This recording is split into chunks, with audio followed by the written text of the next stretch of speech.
You're always afraid to take the first step because all you see is every negative thing 10 miles down the road. But you can do anything you want. You are bound by nothing.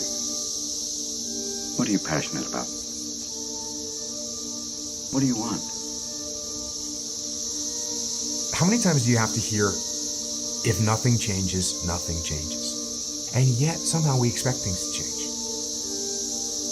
I have given every single thing, every ounce of my life to this craft, to perfecting my craft, and I continue to do so.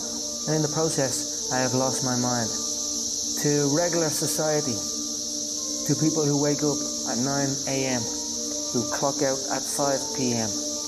They would look at me and say, I've lost my mind, but me, I have found it.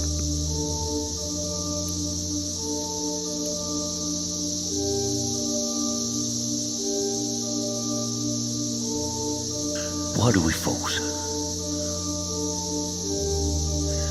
So that we can learn to pick ourselves up. Still haven't given up on me.